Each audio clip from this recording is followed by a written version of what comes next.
Assalamualaikum warahmatullahi wabarakatuh. Selamat datang ke seminar SPM Online 2021. Walaupun 2022 dibawakan khas oleh Mahir Tutor, seminar ini dianjurkan dengan kerjasama Universiti Multimedia MMU dan Selcom. Terima kasih MMU dan terima kasih Selcom. Apa khabar adik-adik semua pada hari ini? Sebelum kita mulakan, pastikan adik-adik dalam keadaan yang selesa dan bersedia. Bersedia. Pastikan ada buku, ada pen untuk dicatat. Adik-adik juga boleh bertanyakan sebarang soalan di ruangan komen, sama ada di Facebook, di YouTube maupun di mana. Selepas habis pembentangan, Ustaz akan bacakan. Untuk makluman semua para penonton yang budiman pada petang ini, Mahir Tutor kini telah mencapai lebih 50,000 orang pelajar di seluruh negara, bukan dunia, negara, di mana adik boleh mengakses bahan pengajaran 16 subjek SPM secara percuma. Okey, Ustaz ulang balik ya. Boleh mengakses 16 subjek SPM secara percuma melalui website kami di planetmahir.com/tutor. Boleh type kat situ lah, boleh cari pada bila-bila masa dan di mana jua. Adik-adik juga boleh mengikuti program pengajaran setiap subjek sama ada tingkatan 4 maupun tingkatan 5 sebagai ulang kaji sebelum peperiksaan SPM pada bulan hadapan. Semua kelas pengajaran telah direkodkan dan diakses secara video on demand, VOD. Okey, bagi adik-adik yang belum mendaftar, boleh PM kami di mana? Di Facebook Mahir Planet atau di Instagram Mahir Tutor. Bolehlah PM cepat-cepat. Okey, baiklah, untuk sesi kali ini kita akan teruskan dengan tips dan trik macam mana nak jawab soalan pendidikan syariah Islamiah. Oleh itu, Ustaz mempersilakan Ustazah Nurliza binti Sherman. Ustazah Nurliza sudah hadir belum? Ya, Ustazah sudah masuk. Apa khabar Ustazah? Sihat Ustazah? Alhamdulillah sihat. Alhamdulillah sihat. Sebelum kita mulakan Ustazah, izinkan saya untuk memperkenalkan diri Ustazah. Boleh ke Ustazah? Silakan. Okey, butiran penceramah kita pada petang ini adalah Ustazah Nurliza binti Sherman, merupakan guru di Sekolah Agama Menengah Tinggi Tengku Ampuan Jemaah Shah Alam. Okey, dekat sekolah saya dulu ni. Okey, mendapat pendidikan diploma di Maktab Perguruan Islam Kuala Lumpur, mendapat ijazah sarjana muda UPM dan meneruskan lagi di peringkat master iaitu DUM. Alhamdulillah.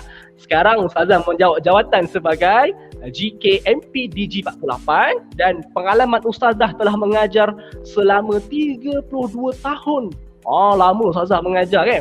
Kemudiannya menjadi GU PSI Negeri Selangor, JU PSI PPD PP dan panel penulis modul GPNS Jabatan Pendidikan Negeri Selangor, dan akhir sekali Ustazah pernah keluar dididik TV Teknik menjawab soalan PSI. Betul Ustazah?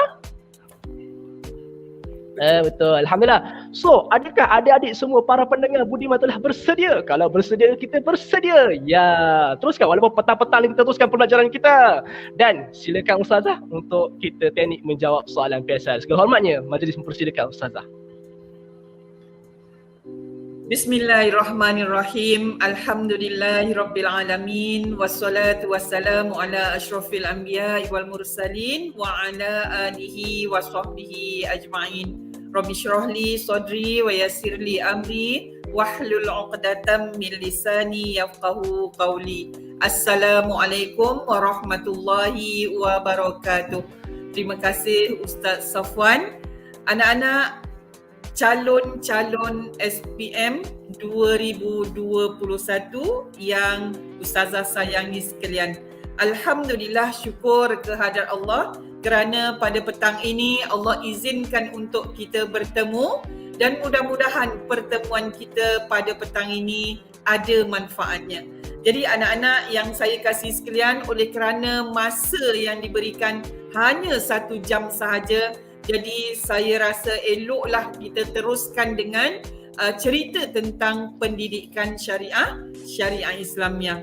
Jadi anak-anak yang saya kasih sekalian, walau di mana pun anak-anak berada, walau di mana pun anak-anak berada,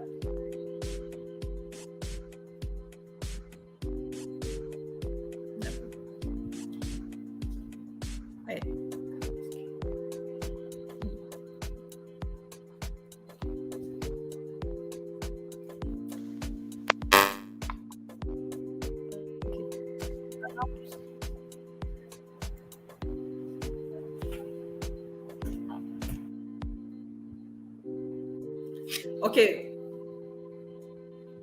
Dekat skrin tak bisa.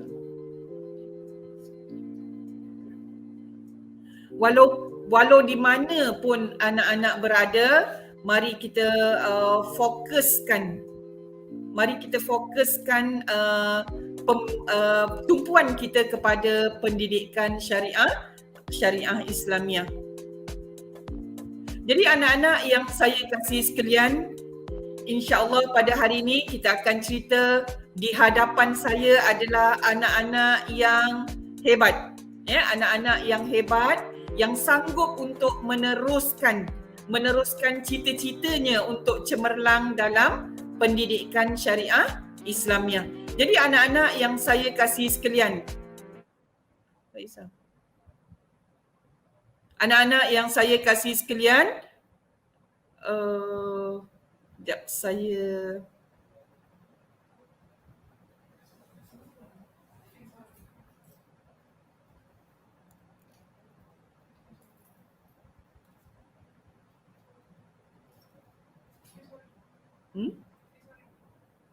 kat mana?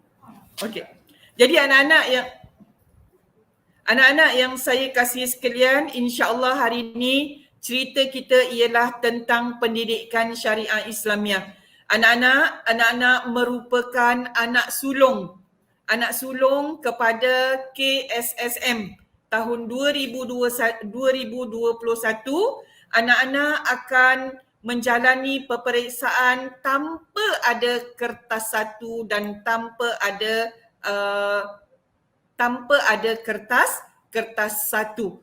Jadi anak-anak yang saya kasih sekalian, jadi untuk pendidikan syariah Islamiah bermula pada tahun 2021, ia hanya menggunakan satu kod sahaja, iaitu 5228. 5228 sahaja. Nanti anak-anak jangan cari pula kertas mana kertas satu. Itu tahun yang sebelum ini ada kertas satu dan tahun ini hanya kertas 5228 sahaja. Dan anak-anak, oleh kerana ianya adalah satu-satunya ujian bertulis. Satu-satunya ujian bertulis. Tak ada dah ujian lain. Maksud saya tidak ada ujian hafazan ataupun tidak ada ujian lain yang menyumbang kepada markah seterusnya. Jadi anak-anak, kita hanya fokus kepada ujian bertulis sahaja. Kita hanya berfokus kepada ujian bertulis ini. Jadi kita dapat lihat bahawa dalam ujian bertulis ini mengandungi sebagai pengenalan, mengandungi item pertama iaitu objektif pelbagai bentuk dan yang keduanya ialah soalan subjektif. Dan soalan subjektif ini terdiri daripada dua bentuk juga, iaitu respon terhad dan juga respon terbuka. Jadi anak-anak, itulah jenis item yang anak-anak akan duduki. Jenis item yang anak-anak akan duduki ketika anak-anak menjalani peperiksaan pendidikan syariah Islamiah, insya-Allah yang akan diuji pada 7 hari bulan nanti, insya-Allah. Jadi anak-anak semua, ia mengandungi 3 bahagian, iaitu bahagian A, bahagian B dan juga bahagian C. Bahagian A, bahagian B dan juga bahagian C. Bahagian A mengandungi 20 soalan objektif pelbagai bentuk. Mengandungi soalan objektif pelbagai bentuk, iaitu ada 20 soalan. Anak-anak yang saya kasih sekalian, perlu saya tekankan bahawa dalam soalan bahagian A ini, ia mengandungi 20 soalan, 20 soalan dan mengandungi dan meliputi kesemua bidang yang terdapat dalam soalan tersebut. Jadi anak-anak, bila kita lihat kadang-kadang terdapat anak-anak yang masih kurang menguasai terutamanya bahagian usul fiqh ataupun sejarah perundangan Islam. Namun perlu ditekankan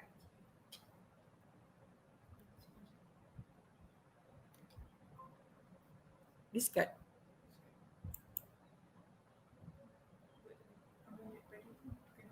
Tekan mana? Tekan mana Pak Izzah? Okey. Dah. Boleh ke ni?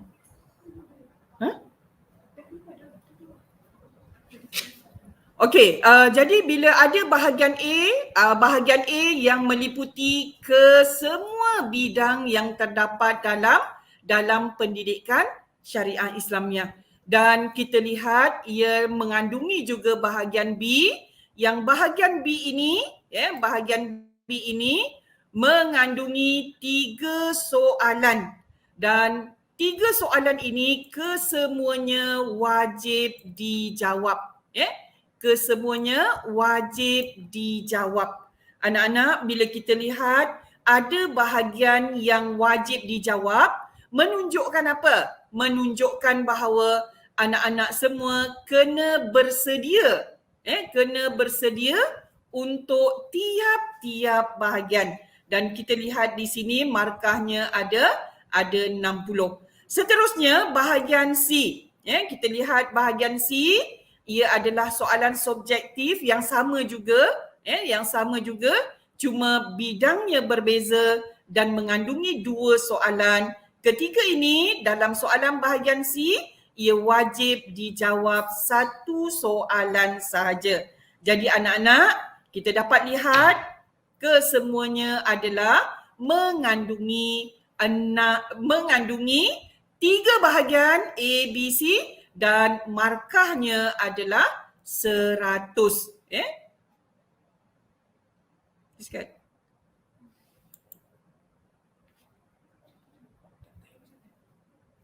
Okey, jadi seterusnya bila kita lihat di sini ada 100 markah dan akhir sekali anak-anak perlu tengok bahawa masanya adalah 2,5 jam.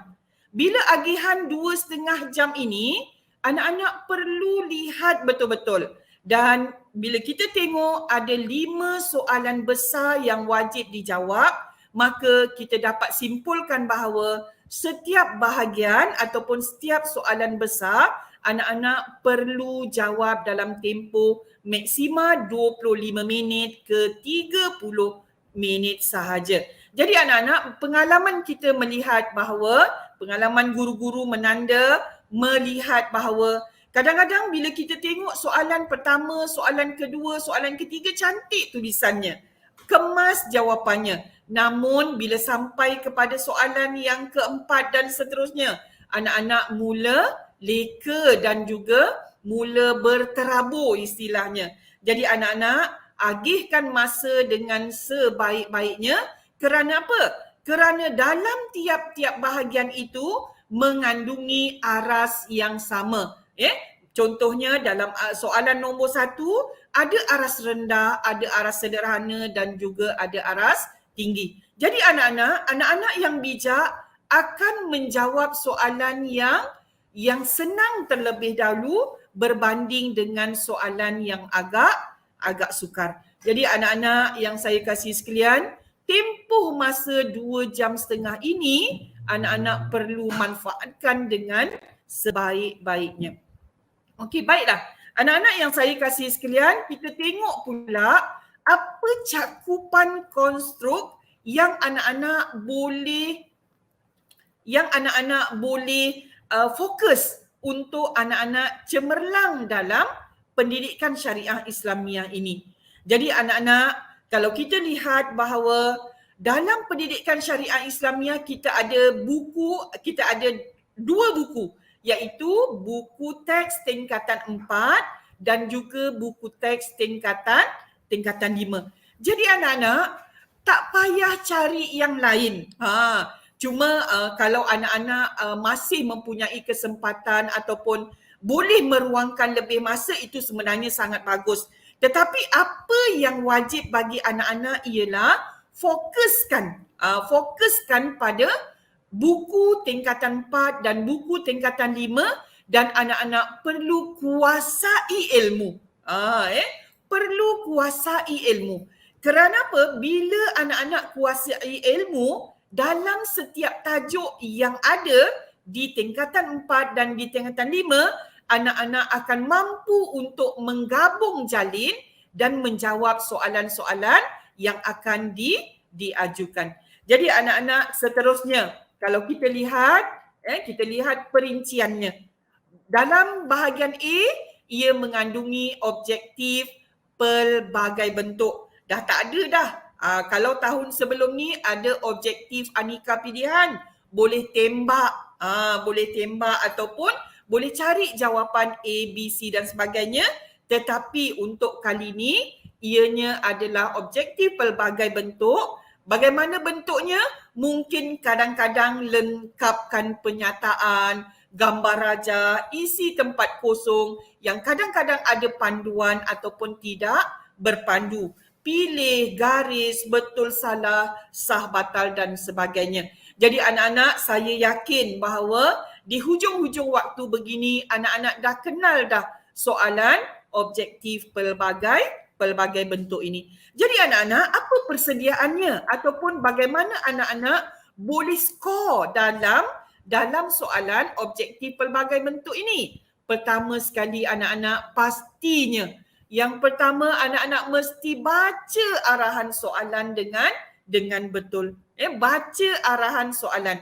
Kegagalan anak-anak membaca soalan menyebabkan kadang-kadang anak-anak salah memilih jawapan yang ada. Yang keduanya, pastikan jawapan adalah fakta bagi soalan yang tiada pilihan jawapan, ataupun dengan kata lain, sekiranya soalan adalah isi tempat kosong, anak-anak jangan mengharap anak-anak untuk menjawab contohnya kata sendi, bubuh perkataan dan, seperti dan sebagainya. Ia adalah fakta yang terdapat dalam silibus kita. Yang ketiganya, pastikan 20 soalan OPB ataupun objektif pelbagai bentuk ni habis dijawab. Cuma anak-anak, sekiranya terdapat aras yang agak tinggi yang anak-anak belum dapat menjawab lagi, anak-anak boleh tinggalkan ruang kosong dengan sebaik-baiknya supaya bila anak-anak selesai untuk menjawab yang lain, anak-anak boleh tengok semula bagi soalan yang belum dijawab. Okey anak-anak yang saya kasih sekalian, dalam pendidikan syariah Islamiah, kadang-kadang ianya mengandungi istilah-istilah. Istilah-istilah, mungkin kadang mengandungi istilah-istilah bahasa Arab. Jadi anak-anak boleh menggunakan perkataan Arab terutamanya dalam jawapan yang berbentuk istilah. Dan satu bonus untuk anak-anak, sekiranya salah ejaan yang tidak mengubah maksud, maka jawapan tersebut adalah diterima. Jadi anak-anak, kita teruskan dengan contoh item bahagian B. Sebagaimana saya sebut tadi, untuk bahagian B dan juga bahagian C sama sahaja, iaitu ianya berbentuk subjektif. Subjektif yang terdapat subjektif respon terhad dan juga subjektif respon terbuka. Jadi anak-anak, pastinya anak-anak yang biasa dengan soalan ataupun latihan-latihan yang selalu anak-anak buat, anak-anak akan dapat lihat bila soalan respon terhad ni, anak-anak perlu menguasainya terutamanya dengan mengingat. Ataupun awal dulu anak-anak memahami, lepas tu anak-anak hafal ataupun ingat, terutamanya mengenai fakta-fakta yang penting. Dan yang keduanya ialah ia mengandungi respon terbuka. Pastinya anak-anak suka.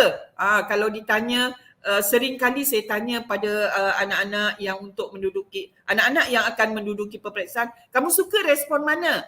Kamu suka respon terbuka sebab dia boleh goreng. Namun kena ingat, nak goreng kena ada ilmu. Kalau tak ada ilmu, bimbang hangus nanti dan tak ada markahnya. Jadi anak-anak, kita teruskan kepada cerita tentang respon terhad. Anak-anak, untuk respon terhad ni perlu diingat bahawa dia tiada penambahan jawapan yang munasabah. Apa maksudnya? Faktanya tidak berubah. Faktanya tidak berubah. Apa contoh soalan yang merupakan respon terhad? Contohnya ialah soalan takrif. Soalan takrif memang fakta yang tidak berubah. Soalan rukun, syarat sah, syarat wajib dan sebagainya memang tidak akan berubah. Jadi anak-anak, macam mana anak-anak nak selesaikan untuk respon terhad ini? Anak-anak perlu menghafal ataupun perlu mengingat fakta-fakta yang terdapat dalam buku teks. Namun anak-anak boleh mereka ayat tetapi faktanya tidak berubah. Jadi anak-anak, sebab tu diingatkan untuk soalan respon terhad ini, jawapan yang selain daripada skema tidak diterima. Sebab seolah-olahnya tidak ada perkataan lain. Tidak ada perkataan lain yang boleh menggantikan fakta yang terdapat dalam buku teks tersebut. Okey anak-anak, kita contoh. Untuk menjawab soalan maksud, takrif ataupun pengertian. Dalam pendidikan syariah Islamiah ini anak-anak, bila anak-anak menjawab soalan takrif, pastikan anak-anak menjawab dengan lengkap. Pastikan anak-anak menjawab dengan lengkap. Sebab untuk nak dapat 2 markah, biasanya takrif, soalan takrif ni markahnya 2. Untuk mendapat 2 markah, biasanya anak-anak dalam satu-satu takrif, saya terus bagi contohlah sebab kita tak ada ruang untuk bersoal jawab. Jadi contohnya untuk maksud usul fiqh, untuk maksud usul fiqh, anak-anak tak boleh cuma cakap usul fiqh ialah ilmu yang berkaitan dengan penentuan hukum syarak. Tak boleh dapat markah lagi, ataupun akan dipotong markah. Untuk anak-anak dapatkan markah 2, anak-anak perlu menyebut apa maksud ilmu usul fiqh? Ilmu yang berkaitan dengan kaedah penentuan hukum syarak. Itu satu isi. Lepas tu, secara amali dan melalui dalil-dalil yang terperinci. Ataupun contoh anak-anak kena takrifkan apa maksud haji.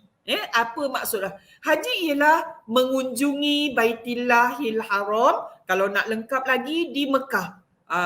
Pada bulan-bulan haji kerana melakukan ibadat-ibadat yang tertentu contohnya. Jadi anak-anak, ketiga-tiga isi itu mesti ditulis dengan lengkap supaya anak-anak tidak dipotong untuk markah untuk soalan takrif.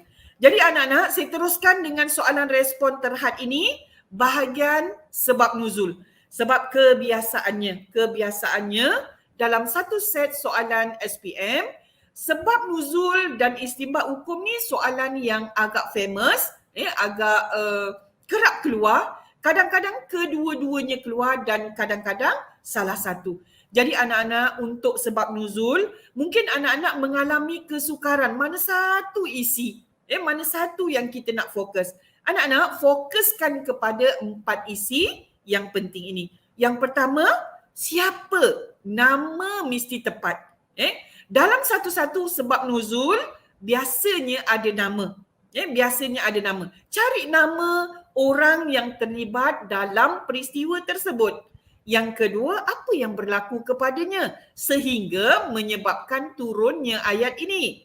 Dan yang ketiganya ialah huraian kepada cerita tersebut.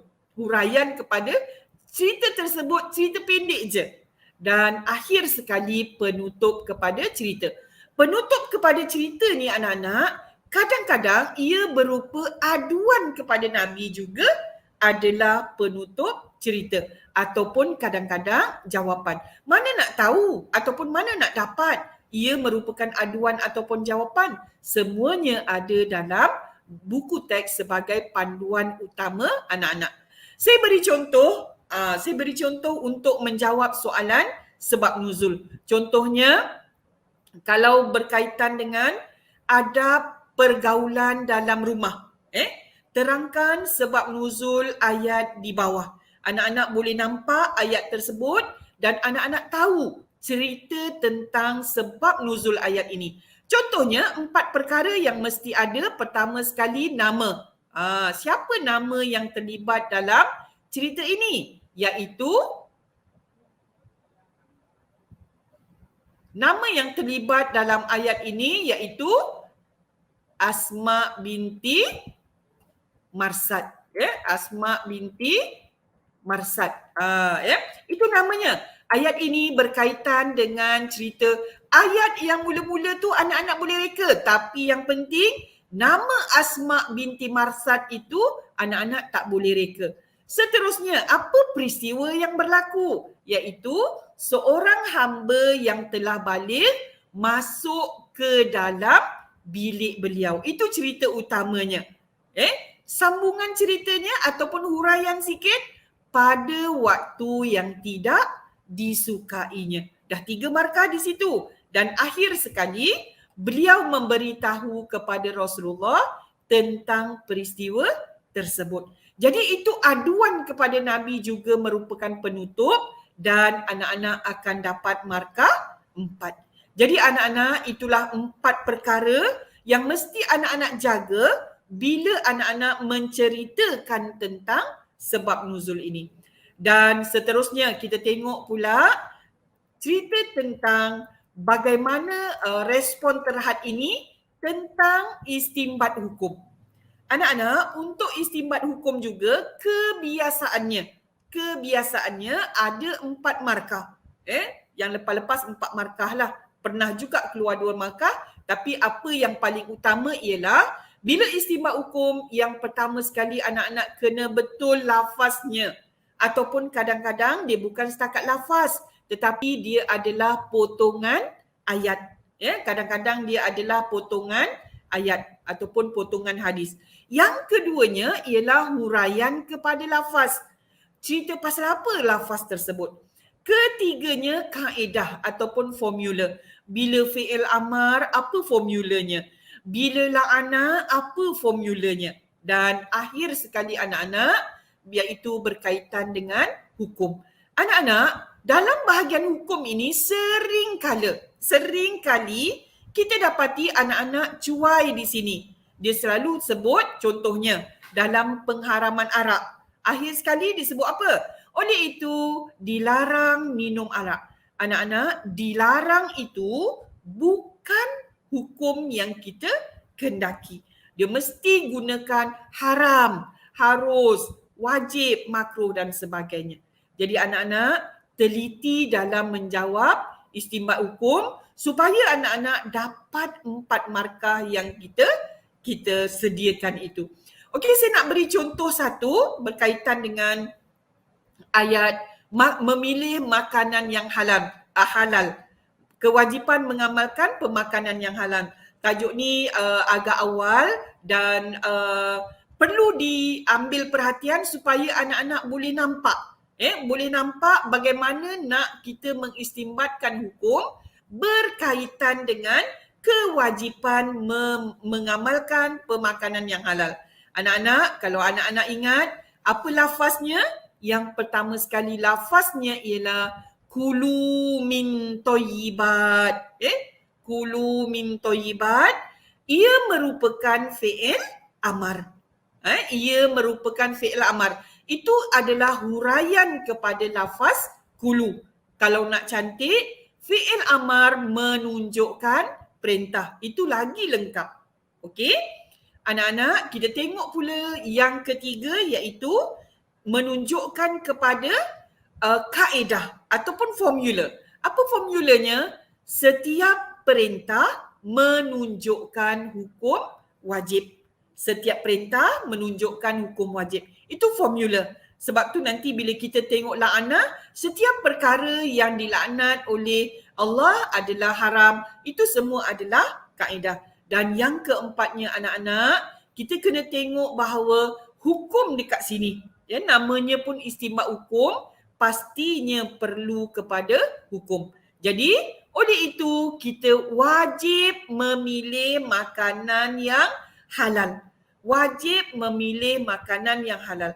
Satu lagi yang perlu anak-anak ingat, dia tak boleh kita kata dekat sini haram memakan makanan yang haram. Tak boleh. Sebab dia tak sesuai dengan perkataan kulu. Lafaz kulu itu sendiri membawa maksud makanlah daripada makanan yang baik, bukan larangan. Jadi anak-anak hati-hati dalam membuat istinbat hukum. Sebagaimana saya sebut tadi, ia merupakan respon terhad, faktanya tidak berubah. Maksudnya kalau perkataan kulu-kululah, tak boleh tukar dengan perkataan yang lain. Jadi anak-anak seterusnya saya bagi contoh satu lagi tentang perkataan la'ana ini. Sebab kalau misalnya keluar perkataan la'ana ni, 3 perkara sama sahaja. Contohnya, apa lafaznya? Berdasarkan lafaz la'ana. Bermaksud Allah melaknat. Allah melaknat. Kat sini dia tak nak fi'il madhi ke, fi'il mudhari' ke, fi'il amar ke, tak nak. Dia nak maksudnya. Jadi apa kaedahnya? Setiap perkara yang dilaknat oleh Allah menunjukkan haram. Itu kaedah ataupun formula. Setiap yang dilaknat oleh Allah menunjukkan haram. Dan akhir sekali anak-anak, kalau anak-anak boleh lihat, hukumnya mestilah menggunakan perkataan haram. Segala perkara yang berkaitan dengan arak adalah haram. Jadi anak-anak perlu betul anak-anak pastikan, sebab ramai sangat calon-calon oleh kerana kemelayuan, dia kata dilarang minum arak, dilarang terjebak dengan arak, tidak digalakkan minum arak dan sebagainya. Jadi untuk kalau perkataan-perkataan lain tidak diterima. Okey anak-anak, seterusnya kita lihat pada soalan-soalan yang biasa untuk ingatan semua anak-anak mengenai kata tugas soalan. Mengenai kata tugas soalan ni, anak-anak bila soalan nyatakan, senaraikan dan anak-anak tengok markahnya sikit. Nyatakan 2, markahnya 2. Anak-anak tak perlu nak hurai panjang. Tak perlu nak hurai panjang. Sebab apa? Sebab bergantung kepada soalan tersebut, kata tugas tersebut tak minta pun anak-anak hurai. Kalau anak-anak hurai, kita tak ambil pun markah dalam huraian. Dan apabila soalan terangkan, huraikan, jadi di situlah anak-anak perlu hurai. Yang ini kadang-kadang anak-anak tak hurai pula, menyebabkan markah hurai akan hilang. Jadi anak-anak yang saya kasih sekalian, mari kita tengok contoh. Kita tengok contoh bila soalan nyatakan. Ia merupakan respon terhad. Soalan nyatakan respon terhad maknanya tidak boleh ditukar dengan perkara lain. Nyatakan 2 waktu yang dilarang memasuki bilik ibu bapa. 2 waktu. Dia nak 2 waktu dan kita tengok markahnya ada 2 sahaja. Bila tengok markahnya 2, bermaksud dia memang tak nak hurai. Kita tak perlu huraian. Okey? Jadi macam mana cara menjawabnya? Anak-anak, 2 waktu yang dilarang memasuki bilik ibu bapa. Okey, 1, sebelum subuh. Tak payah cerita. Sebelum subuh ialah pukul 2 sampai pukul tak payah. Tak payah. Yang keduanya ialah waktu tengah hari ataupun waktu zuhur ataupun yang lain ialah selepas waktu isyak. Jadi anak-anak jawab secara terus sahaja. Terus sahaja. Dan soalannya memang jelas, tak perlu huraian yang panjang. Tapi apabila soalan-soalan yang memang memerlukan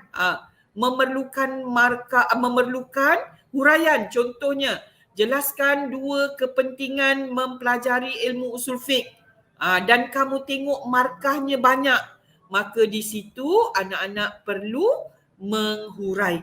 Contohnya 2 kepentingan mempelajari ilmu usul fiqh ialah memberikan kemampuan kepada ulama untuk mengeluarkan hukum syarak terhadap persoalan baru berdasarkan sumber dan metodologi yang betul. Ini contoh ayat buku lah. Anak-anak boleh juga menggunakan ayat anak-anak yang maksudnya masih tak lari. Jadi itu contoh bila soalan perlu huraikan. Okey, contoh lain. Contohnya soalan terangkan. Terangkan. Bila terangkan dan anak-anak tengok markahnya 4, anak-anak perlu huraikan. Contohnya untuk soalan tadi, 2 perkara yang tidak boleh dinasahkan, hukum yang berkaitan dengan akidah seperti beriman kepada Allah, contohnya. Dan huraian anak-anak boleh juga menggunakan perkataan ataupun kita biasa sebut dengan anak-anak supaya gunakan kabus, kerana, agar, supaya dan sebagainya untuk melengkapkan huraian anak-anak. Okey, baiklah. Kita teruskan dengan soalan perbezaan. Saya ambil yang penting-penting sahaja dan kebanyakan kesilapan calon berada di tempat-tempat yang saya sebutkan. Contohnya soalan perbezaan. Anak-anak, dalam PSI dicadangkan supaya anak-anak membuat soalan perbezaan ini dalam bentuk jadual. Sebab kalau hanya sebahagian sahaja, anak-anak tidak akan dapat markah. Saya terus kepada contoh. Jelaskan 2 perbezaan antara ibadah korban dengan ibadah akikah. Anak-anak, kerap juga kita jumpa dia salah tulis tajuk atasnya akikah, korban tu salah. Jadi anak-anak dinasihatkan. Dalam peperiksaan ini tak payah kalang kabut. Relax, tenang, baca betul-betul soalan. Lepas tu jawab dengan tenang.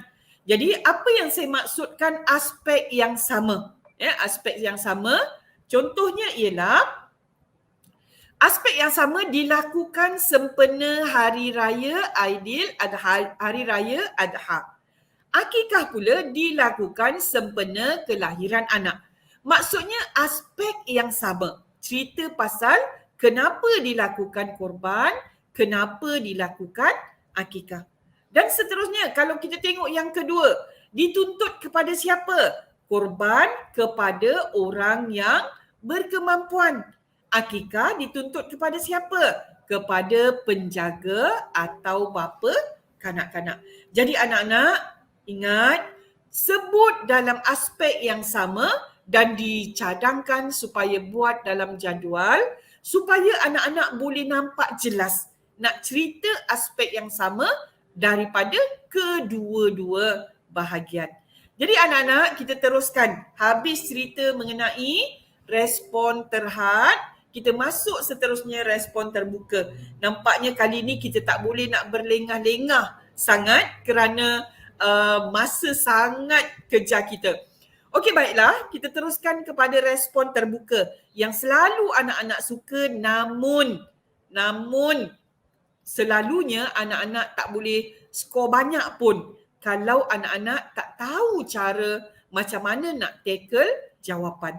Untuk respon terbuka, jawapannya adalah terbuka, jawapan yang munasabah dan berkaitan adalah diterima. Ni yang anak-anak kata, ni logik ni logik. Anak-anak, logik pun ada ilmunya.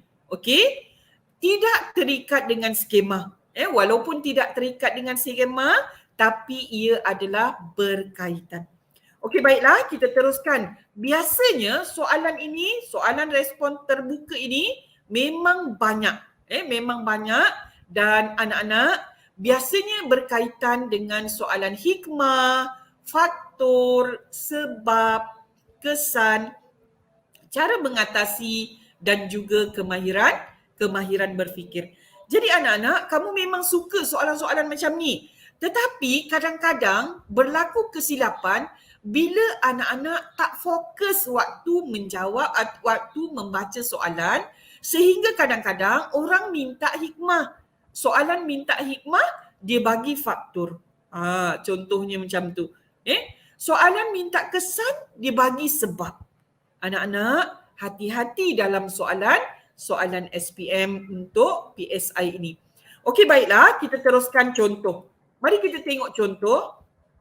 Contohnya, soalan respon terbuka. Macam mana saya nak tunjukkan kamu mengenai bagaimana boleh reka ayat dan anak-anak boleh dapat 2 markah untuk satu isi dan juga huraian. Pertama sekali, anak-anak kena baca soalan betul-betul. Di sini, terangkan 2 sebab yang mendorong golongan remaja terlibat dengan Arab. Anak-anak, dekat sini dia minta sebab. Sebab kenapa remaja terlibat dengan Arab. Sebab tu anak-anak, untuk soalan ni, anak-anak jangan sampai terleka untuk anak-anak gariskan ataupun anak-anak bulatkan perkataan-perkataan penting supaya anak-anak tak terleka ketika anak-anak seronok menjawab soalan tersebut. Nampak macam senang. Dia minta sebab tapi tiba-tiba anak-anak bagi hikmah. Tu yang anak-anak kena ingat ataupun kena tengok betul-betul. Okey, baiklah. Kekerapan berlaku. Anak-anak, pertama sekali anak-anak hanya memberi faktor sahaja tanpa ada huraian. Sedangkan bila kita tengok soalan di sini, markah di situ adalah 4 markah. Markahnya 4. Dia nak 2, bermaksud satu tu membawa 2 markah. Anak-anak tak boleh bagi 4 isi.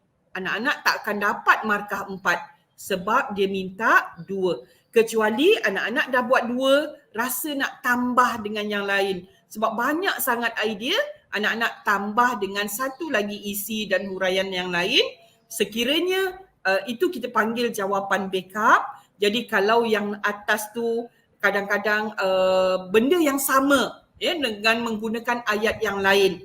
Apa contoh benda yang sama tapi menggunakan ayat yang lain? Contohnya ialah sebab yang mendorong golongan remaja terlibat dengan arak, kurang didikan agama daripada ibu bapa menyebabkan bla bla bla bla macam itu. Yang kedua, ibu bapa tidak mengajar anak-anak. Jadi itu sama maksud dengan kurang didikan agama. Jadi anak-anak hati-hati juga dalam perkara tersebut. Okey, untuk jawapan ini, terangkan 2 sebab yang mendorong golongan remaja terlibat dengan arak. Mari kita tengok.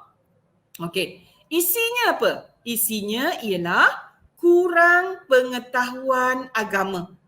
Itu isi pentingnya. Kurang pengetahuan agama.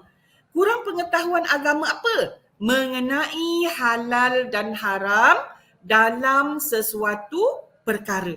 Oh, itulah yang menyebabkan remaja ini terlibat dengan arak. Isinya kurang pengetahuan agama, huraiannya mengenai halal haram dalam sesuatu perkara. Nak cantik lagi, menyebabkan ataupun mendorong melakukan sesuatu yang dilarang. Itu memang sangat lengkap lah. Tapi paling tidak ada isi, ada huraian. Okey, yang kedua. Contoh jawapan yang kedua, pengaruh rakan sebaya. Anak-anak kena ingat, untuk pengaruh rakan sebaya ni, anak-anak, rakan sebaya ada yang mengajak je benda yang baik. Tapi kali ni, kenapa dia terlibat dengan arak? Pengaruh rakan sebaya dia buat apa? Rakan sebaya mengajak. Nampak tak? Pentingnya perkataan mengajak seseorang melakukan perkara yang ditegah seperti minum arak. Jadi anak-anak, sebab itu jawapannya jawapan dalam PSI ini, anak-anak perlu macam tadi saya dengar perniagaan juga, anak-anak kena anggap pemeriksa kalau cakap pendek-pendek tak faham. Anggap macam tu. Sebenarnya mereka faham. Tapi kami semak mana yang kamu tulis. Bukan apa yang kami faham. Jadi kami semak berpandukan kepada anak-anak tulis. Anak-anak tulis selengkap mungkin. Supaya soalan-soalan yang mudah macam ni, soalan-soalan yang anak-anak boleh dapat markah, kita kata markah secara percuma lah kalau anak-anak menghurai, anak-anak jangan abaikan. Jangan jawab pendek sangat. Kalau kurang pengetahuan agama, baru 1 markah. Pengaruh rakan sebaya, baru 1 markah. Anak-anak bila hilang markah dekat huraian, banyak huraian lagi yang kena anak-anak buat dan anak-anak tak buat huraian, lagi banyak markah yang anak-anak akan hilang. Okey, seterusnya macam tu juga kalau soalan cara mengatasi. Cara mengatasi. Okey, memberi kesedaran, cara mengatasi gejala sosial yang semakin berleluasa. Apa dia? Iaitu memberi kesedaran. Memberi kesedaran tentang apa?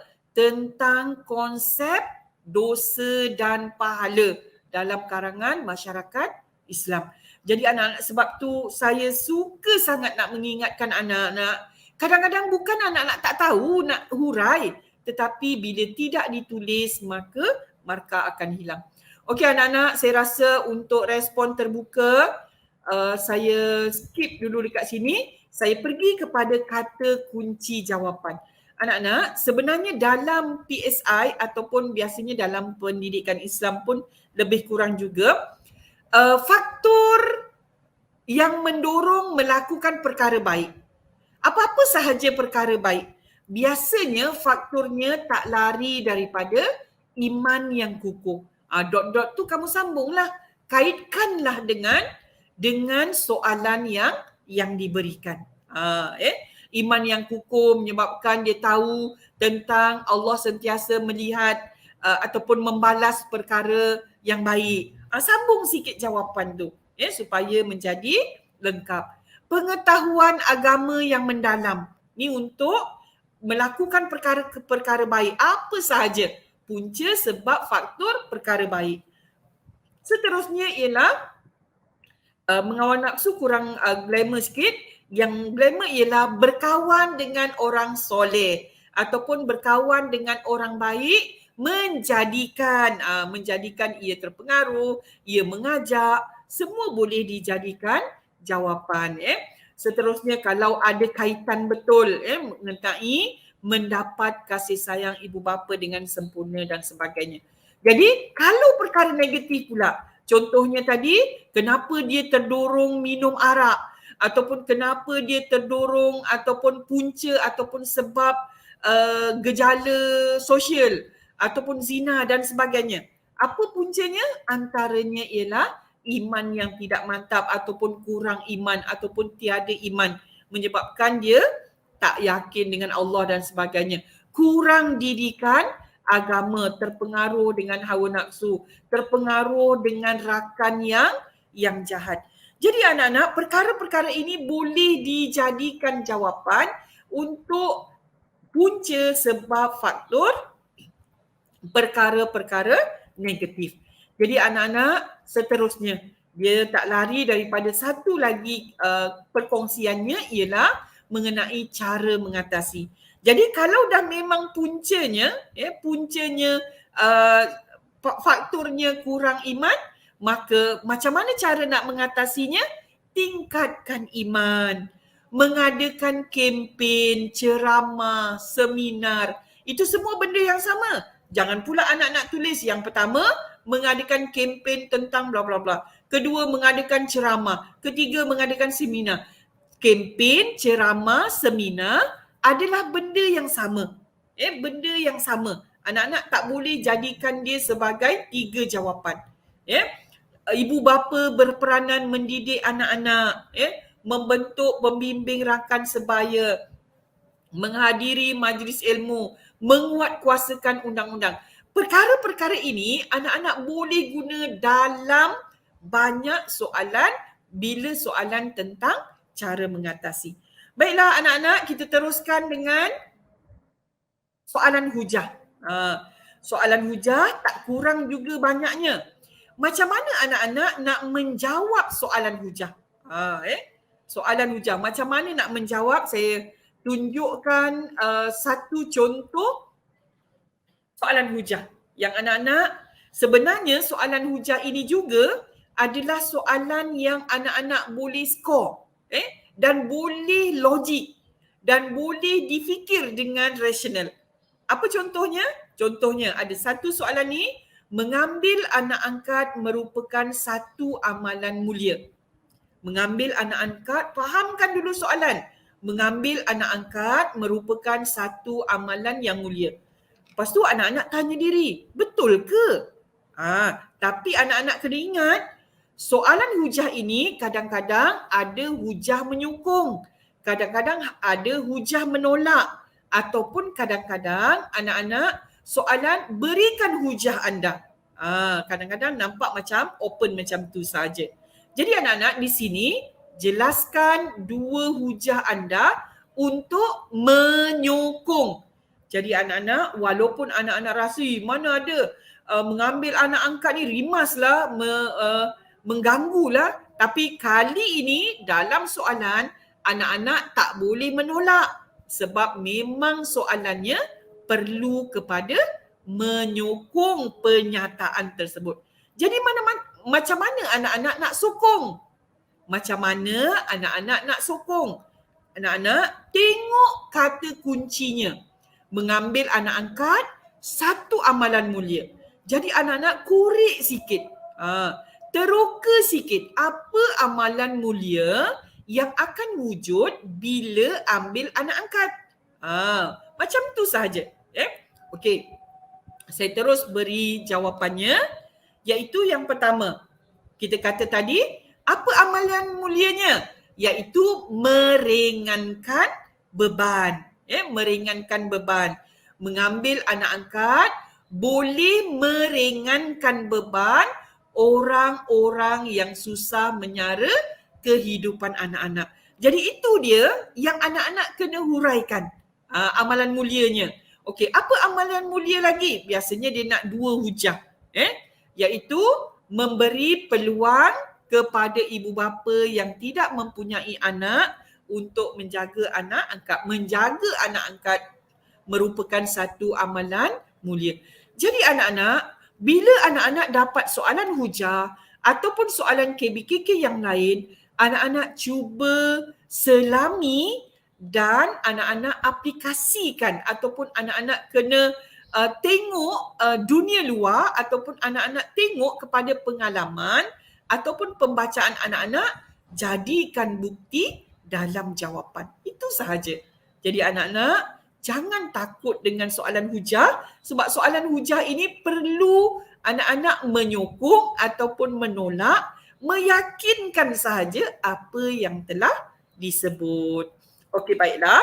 Habis cerita mengenai soalan hujah, saya terus kepada ada beberapa minit tentang kebat. Anak-anak, soalan kebat penting sangat. Bukan soalan lain tak penting, tetapi soalan kebat ini sangat membantu anak-anak untuk skor, untuk dapat markah yang terbaik. Kalau anak-anak tadi kata memang suka soalan respon terbuka, inilah peluangnya untuk anak-anak buka minda menjawab soalan kemahiran berfikir aras tinggi. Anak-anak, bila jumpa soalan kebat, baca kehendak soalan. Sama ada kadang-kadang ia berbentuk analitik ataupun holistik. Itu penting anak-anak. Anak-anak, macam mana anak-anak nak kenal holistik atau analitik? Bila dia tak minta berapa. Contohnya dia tak sebut pun. Kalau dia sebut, misalnya tercadangkan dua cara. Anak-anak tak boleh buat macam isi huraian lengkap. Tak boleh. Kesilapan anak-anak dalam menentukan bentuk ini menyebabkan anak-anak akan kehilangan markah. Jadi, baca kehendak soalan, sama ada berbentuk analitik atau holistik. Analitik yang ada dia nak berapa. Kalau holistik dia tak sebut pun nak berapa-berapa. Itu sahaja bezanya. Okey, baca secara teliti keseluruhan maklumat dalam stimulus. Anak-anak, kita dapati bila ada isu-isu yang mudah, contohnya pernah keluar dalam soalan pasal anak yatim. Anak-anak macam bukan bosan tapi dah biasalah dengan anak yatim. Anak-anak cuba jawab mengikut pandangan tanpa merujuk kepada stimulus. Itu sangat bahaya. Okey. Yang ketiganya ialah kenal pasti tajuk ataupun persoalan utama. Maksudnya apa? Anak-anak biasanya dia tak lari daripada tema pelajaran-pelajaran kita. Jadi sebab tu anak-anak kaitkan dengan apa yang kita pelajari dalam buku teks. Dan akhir sekali anak-anak, bila anak-anak dah kenal pasti semua itu, anak-anak merangka jawapan. Paling tidak, rangka jawapan ini untuk 4 markah. Okey, untuk 4 markah nanti saya cerita kemudian. Analitik. Bila analitik, contohnya dia nak terangkan 2 cadangan anda. Ataupun bila 2 cadangan, maknanya anak-anak kena bagi isi dan huraian. Maknanya anak-anak kena bagi 2 isi, ada 2 huraian. Jadi anak-anak, macam saya sebut tadi, bahawa untuk huraian kamu bolehlah guna kabus tadi. Kerana, agar, bagi, untuk, supaya. Okey, baiklah. Ni yang kata holistik tadi. Bila anak-anak jumpa soalan yang bentuk holistik, paling tidak anak-anak tulis apa isinya, apa huraiannya, apa huraian lengkap. Huraian lengkap nak tulis apa? Anak-anak nak pilih dalil, nak pilih contoh, nak pilih mafhum, nak pilih pendapat ulama, semua boleh diletakkan dalam huraian lengkap. Jadi anak-anak, akhir sekali kalau 4 markah ialah kena ada kesimpulan. Sebab tu anak-anak, bila ianya soalan yang berbentuk analitik, tapi anak-anak jawab secara holistik, maka anak-anak akan cuma dapat markah pada isi dan huraian sahaja. Itu sahaja. Jadi, anak-anak akan kehilangan separuh daripada markah tersebut. Okey, baiklah. Kalau 6 markah pula, kat mana tambahnya? Pada penerangan huraian lengkap. Pada penerangan huraian lengkap. Kalau tadi 4 markah, isi huraian lengkap, tetapi tak ada penerangan huraian lengkap. Dan kesimpulan ringkas dalam 4 markah, bila 6 markah anak-anak tambah dalam kesimpulan lengkap. Jadi anak-anak, apa sebenarnya cerita kebat ini? Anak-anak, sebenarnya set soalan kebat ini, kalau kita boleh realisasikan dalam kehidupan, kita nak cerita satu benda tetapi ada huraian lengkapnya ataupun ada dalil ataupun ada contoh, lepas tu ada penerangan lagi supaya isu yang kita sebut itu orang lebih faham dan akhir sekali cerita kita tutup dengan kesimpulan. Maknanya kalau 4 markah tutup dengan kesimpulan saja, kalau 6 markah tutup dengan kesimpulan lengkap. Baiklah. Anak-anak boleh menggunakan dalil ini bukan semestinya ayat Al-Quran sahaja. Maksud, mafhum, maksud hadis, mafhum hadis, fakta ilmu sains, sejarah, geografi boleh digunakan dalam anak-anak menjawab soalan kebat. Yang penting ada kaitan, benda tu bukan rekaan. Jadi ia boleh dijadikan bukti. Seterusnya saya perlu ingatkan juga kepada anak-anak tentang kesimpulan. Anak-anak, untuk kesimpulan ni apa? Kesimpulan ialah kesimpulan relevan kepada isi dan huraian. Isi dan huraian tu sesuai. Kamu cerita nak tutup cerita tersebut. Jangan tulis kembali isi. Tak boleh tulis kembali isi. Ini yang ramai yang anak-anak buat. Jangan tulis huraian, jangan tulis stimulus dalam rumusan. Tak boleh. tak boleh tak boleh ulang. Tak boleh ulang. Dengan kata lain, jangan ulang. Apa dia kesimpulan? Menjelaskan tentang cadangan baharu. Cadangan yang baharu terhadap isu ataupun soalan yang anak-anak sedang huraikan. Kadang-kadang boleh berbentuk ayat pengajaran. Boleh berbentuk ayat pengajaran ataupun aplikasi. Contohnya, kita hendaklah, kita mestilah. Anak-anak gunakan kata sendi kabus untuk melengkapkan kesimpulan supaya menjadi kesimpulan yang lebih lengkap. Jadi anak-anak, dekat sini Ustazah dah terangkan bagaimana nak menjawab soalan kebat. Anak-anak hanya perlu memahami terlebih dahulu soalan tersebut dengan baik, baca stimulus dengan sebaik-baiknya supaya anak-anak tak tersilap ketika menjawab soalan. Baiklah, saya rasa saya perlu teruskan dengan okey, baiklah. Saya rasa saya akan ambil soalan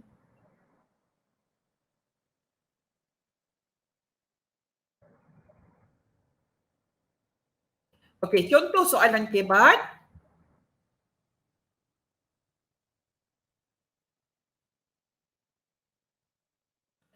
Okey. Contoh soalan kebat. Salma dikelilingi oleh kawan-kawan yang suka berhias. Ni cerita-cerita zaman sekarang ni. Pelbagai cara dilakukan oleh mereka untuk kelihatan cantik seperti artis-artis Korea. Ni kan anak-anak muda sekarang ni kan. Anak-anak, biasanya kebat ini adalah isu semasa. Isu semasa. Termasuk melakukan pembedahan plastik. Jadi, anak-anak tengok soalan. Apakah yang perlu dilakukan oleh Salma? Dia nak buat apa? Salma ni nak buat apa ni? Agar tidak terpengaruh dengan perbuatan tersebut. Anak-anak, soalan ini jelas menunjukkan bahawa kita perlu jawab dengan cara, kalau dalam live boleh juga soal-soal. Kita perlu jawab dalam bentuk holistik. Kerana apa? Dia tak minta pun 2 perkara, 3 perkara dan sebagainya. Dan anak-anak, kita tengok pula pada markah. Markahnya adalah 4. Bila markahnya 4, maknanya kita perlu ada isi, ada huraian lengkap dan kesimpulan. Itu sahaja. Jadi, macam mana kita nak cari isi? Apakah yang perlu dilakukan oleh Salma agar tidak terpengaruh dengan perbuatan tersebut? Perbuatan apa? Rujuk pada stimulus. Perbuatan berhias ataupun perbuatan melakukan pembedahan plastik supaya tak terpengaruh. Jadi apa yang Salma perlu buat? Okey. Saya rasa saya terus kepada contoh jawapan. Jadi perlu ada isi, huraian ringkas, huraian lengkap, dalil, contoh, mafhum ayat dan kesimpulan. Okey, contoh jawapannya. Apa yang perlu Salma buat? Salma perlu mendalami ilmu agama. Isinya. Apa huraiannya? Agar dapat menguatkan jiwanya untuk berpegang teguh kepada ajaran Islam. Jadi isi utamanya, Salma perlu mendalami ilmu agama. Huraiannya apa? Agar dia dapat menguatkan jiwanya. Okey, huraian lengkapnya kan tadi boleh dalil, boleh mafhum dan sebagainya. Jadi saya ambil mafhum. Ini kerana Allah berfirman yang mafhumnya. Allah menyukai orang-orang yang istiqomah di jalannya. Dapat markah. Okey? Dan akhir sekali anak-anak dah cerita macam tu, kesimpulannya.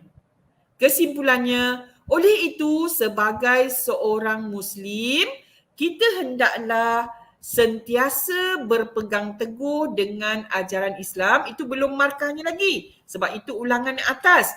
Agar tidak mudah terpedaya. Segala hasutan syaitan. Jadi anak-anak, sebab itu dalam kesimpulan ini, sebenarnya kalau ikut 4 markah, anak-anak boleh saja menggunakan menggunakan kesimpulan ringkas sahaja. Tapi kalau anak-anak rasa macam tak best, ada idea lain, anak-anak boleh je tambah.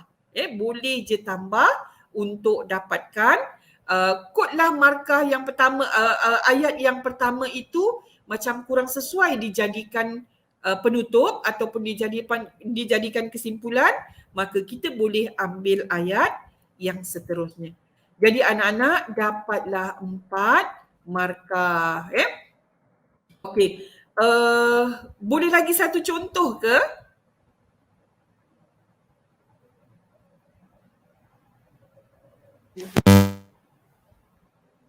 Saya rasa saya tambah satu.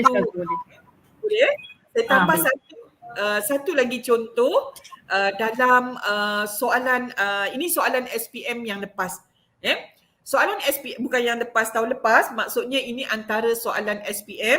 Yang saya sebut tadi ialah ramai calon yang dia tidak membaca stimulus dengan baik, sehingga bila dia baca soalan, berdasarkan maklumat di atas, huraikan sumbangan yang boleh anda berikan kepada penghuni rumah tersebut. Dia tengok rayuan tabung rumah anak yatim, dia pun terus jawab. Kadang-kadang jawapannya tiada kaitan dengan apa yang disebut dalam stimulus. Okey, baiklah. Kalau kita tengok soalan untuk soalan SPM ni, rayuan tabung rumah anak yatim. Tidur berhimpit dengan 2 orang berkongsi satu katil sudah menjadi kebiasaan kepada penghuni rumah kebajikan anak yatim dan miskin. Jadi anak-anak, bila kamu nampak macam ni, kamu akan nampak, oh maknanya rumah anak yatim ni miskin ataupun kekurangan dana. Sebab tu anak-anak cuba fahami betul-betul stimulus. Bukan tidak mampu menyediakan tempat yang selesa. Ditegaskan lagi. Bukan tak nak bagi keselesaan. Namun dengan perbelanjaan mencecah RM25,000 sebulan. Nampak tak cerita ni menunjukkan bahawa dia tak mampu nak menanggung kos perbelanjaan. Pihak pengurusan perlu menangguhkan seketika hajat berkenaan sementara waktu. Jadi kita pun faham, oh nampak memang miskin betul lah. Miskin betul lah dengan perbelanjaan yang tinggi, dia tak dapat menampung. Ketika ini terdapat 33 orang anak yatim yang tinggal di situ yang terdiri daripada 18 lelaki, 15 perempuan berusia 13 hingga 17 tahun. Nak cerita kat sini, oh ramai yang duduk situ, patutlah perbelanjaannya hampir 25,000 sebulan. Jadi anak-anak, itu yang saya sebut tadi, bila ada stimulus, anak-anak fahamkan dulu. Lepas tu barulah lepas anak-anak baca soalan berdasarkan maklumat di atas. Jadi anak-anak, kalau soalannya pun berdasarkan maklumat di atas, tapi kamu tak baca maklumat di atas, macam mana nak jawab dengan tepat? Huraikan sumbangan yang boleh anda berikan. Yang boleh anda berikan. Anak-anak, ini tugas kita. Anda berikan kepada penghuni rumah tersebut. Sebab tu tak sesuai kalau anak-anak, kerajaan perlu mengambil, kerajaan perlu membantu. Soalan jelas, sumbangan yang boleh anda berikan kepada penghuni rumah tersebut atau mana-mana tempat sepertinya. Jadi anak-anak, hari ini Ustazah tekankan bagaimana anak-anak perlu sangat membaca stimulus, memahami stimulus dan seterusnya menjawab mengikut kehendak soalan. Jadi kita nampak soalan hari ini berfokus kepada apa yang kita boleh sumbangkan. Siapa anda? anda adalah seorang pelajar. Macam mana anda boleh sumbang? Jadi untuk soalan ini, kalau tadi Ustazah dah tunjukkan markah 4, perlu isi huraian lengkap dan juga kesimpulan ringkas. Yang ini Ustazah tunjukkan macam mana nak jawab untuk 6 markah. Perlu ada isi huraian lengkap, penerangan, kesimpulan dan juga kesimpulan lengkap. Jadi anak-anak panjang sikit jawapan. Okey, apa contohnya? Apa yang perlu anak-anak bantu? Membantu mereka berkongsi buku rujukan. Itu adalah isinya. Kita nak bantu apa sebab dia miskin. Ustazah, dia tak ada katil. Macam mana kita nak bantu buku rujukan? Kalau katil pun tak ada, mungkin buku rujukan pun tak ada. Jadi buku rujukan juga boleh, sebagai seorang pelajar, boleh bantu untuk mereka buku-buku rujukan. Agar, huraiannya, agar mereka dapat mengulang kaji pelajaran dengan sempurna. Itu huraiannya. Okey, huraian lengkapnya. Ingat tak huraian lengkap? Boleh dalil, boleh mafhum tadi. Kat sini kalau kamu ingat dalil lagi bagus. Tak ingat pun tak apa. Ini bertepatan dengan firman Allah, wa ta'awanu 'alal birri wat taqwa. Ataupun kalau kamu ingat dan hendaklah bertolong-tolonglah kepada kebaikan dan takwa. Maksud firman Allah, bertolong-tolonglah kepada kebaikan dan takwa pun dapat markah. Okey, anak-anak, bila kamu dah bagi dalil, penerangan huraian lengkapnya, kamu huraikan dalil. Huraikan apa yang kamu dah sebut tadi, huraikan terus. Ayat ini merupakan galakan supaya kita saling bantu-membantu dalam perkara kebaikan. Ingat, jangan bagi erti sebab kalau erti benda yang sama. Atas cakap bahasa Arab, bawah cakap bahasa Melayu. Tapi anak-anak tafsirkan ataupun huraikan lengkap. Macam tadi ni, ayat ini merupakan galakan supaya kita saling bantu-membantu dalam perkara kebaikan. Jadi anak-anak, kat situ dah ada huraian lengkap, kita dah dapat 4 markah, kita teruskan dengan kesimpulan. Oleh itu, amalan ini seharusnya menjadi budaya. Nampak tak anak-anak? Satu idea baru. Idea baru yang kita boleh terapkan dalam cerita kita ni menjadi budaya dalam kalangan pelajar di sekolah. Budaya apa? Budaya bantu-membantu tadi. Menjadi budaya agar, sebagai kesimpulan lengkapnya, agar dapat sama-sama mencapai kecemerlangan di dunia dan juga di akhirat. Anak-anak, itu sahaja. Itu sahaja.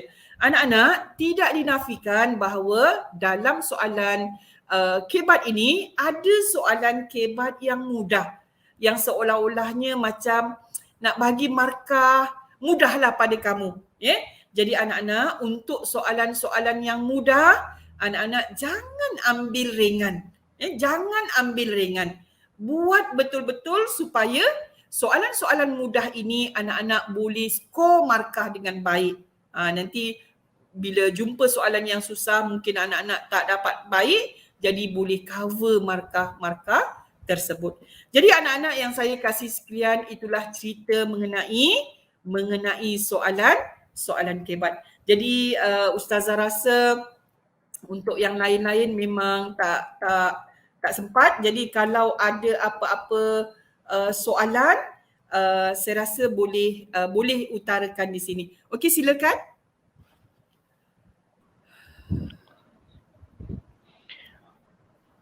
Okey, terima kasih kepada Ustazah Nurriza binti Syarmin. Sekarang Ustaz akan tengok beberapa soalan daripada YouTube dan Facebook. Okey, jom kita tengok soalan daripada Facebook. Okey, soalan Facebook tiada. Soalan di YouTube. Okey Ustazah, ada satu soalan daripada YouTube. daripada Nur Ain Zulkifli, dia bertanya, Ustazah, kalau tak guna dalil, tak apa ke Ustazah dalam huraian tu? Itu soalan dia. Silakan Ustazah. Okey. Baiklah anak-anak, saya rasa soalan tu sangat tepat dan bila saya jawab saya rasa memberi kelegaan kepada bukan hafiz dan hafizah. Memang kita tahu yang mengambil PSI ni pun kadang-kadang tak boleh nak mengeluarkan dalil untuk cerita yang ataupun untuk menjawab soalan. Sebab tu anak-anak, saya buka, mari kita tengok. Huraian lengkap ini tidak semestinya dalil. Kalau kita tengok, boleh kalau tengok dalam skrin tu, huraian lengkap ini boleh dalil, boleh contoh. Contoh pun boleh. Maksudnya apa? Anak-anak boleh huraikan terus apa yang anak-anak sedang cerita. Huraikan terus apa yang anak-anak sedang cerita. Dia tidak semestinya ayat Al-Quran. Sebab tu dia boleh contoh, boleh mafhum ayat, boleh pendapat ulama. Dan kadang-kadang boleh huraian seterusnya. Okey? Jadi saya rasa menjawab Ustaz Safwan.